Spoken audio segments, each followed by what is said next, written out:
Et pour ce Smart Ideas, je vous présente Céline Casse. Bonjour, vous êtes la fondatrice de Stop TCA. Vous l'avez créé quand et surtout pourquoi ? Bonjour Thomas, tout à fait. Donc, j'ai créé Stop TCA il y a 3 ans. On va fêter nos 3 ans dans quelques semaines. J'ai fondé la plateforme puisque je suis moi-même une ancienne patiente. Ouais. Stop TCA, ça veut dire stop aux troubles du comportement alimentaire.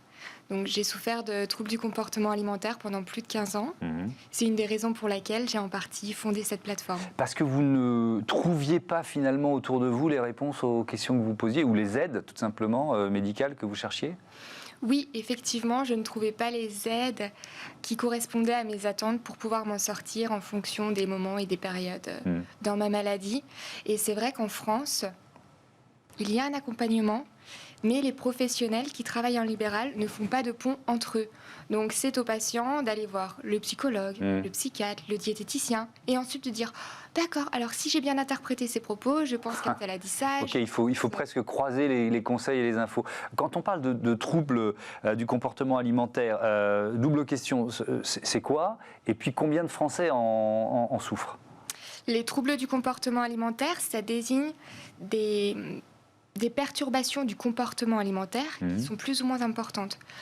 Pour parler au sens général, c'est tout ce qui est anorexie, boulimie, hyperphagie. C'est pas qu'une question d'apparence, de poids, c'est vraiment un problème psychologique. Ce sont des troubles mentaux. Et il y a beaucoup de Français qui en souffrent ? Malheureusement, oui. La Fondation pour la recherche médicale estime qu'il y aurait plus de 10% de la population qui en souffre. Donc c'est assez conséquent, c'est vraiment un problème de santé publique. C'est plus de 10 millions de personnes. Plus de 7 millions de personnes, c'est ça, 10% et 7 millions de personnes. Alors c'est quoi le service ? Que propose Stop TCA ?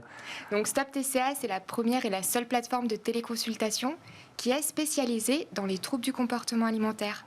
Sur la plateforme, on propose un accompagnement pluridisciplinaire et en équipe avec des praticiens qui sont experts en troubles du comportement alimentaire. Oui, donc c'est un réseau de médecins ou de praticiens, c'est ça ? Comment vous les avez, j'allais dire castés, c'est pas le beau mot, mais comment vous les avez choisis, quoi ? Alors sur la plateforme, il n'y a pas de médecins, il y a des professionnels de santé, des professionnels paramédicaux, des coachs et autres. Et comment ceux-ci ont intégré la plateforme ? Alors il y a tout l'aspect compétences qui est étudié. Là, je joue à la détective, je regarde les diplômes, les compétences. Et après, il y a l'aspect aussi comportement, manière de penser. Est-ce que le praticien est ouvert au travail d'équipe ? Sa manière de penser, d'agir. Donc tout est étudié à la loupe. Oui, c'est destiné aux malades, évidemment, mais à leurs proches aussi. Je crois que c'est important de le dire. Tout à fait, oui. Et c'est vrai qu'on a tendance à oublier les proches. On est très concentré sur les malades, dans les autres pathologies aussi, de manière générale. Et donc, on met un point d'honneur à accompagner également les proches.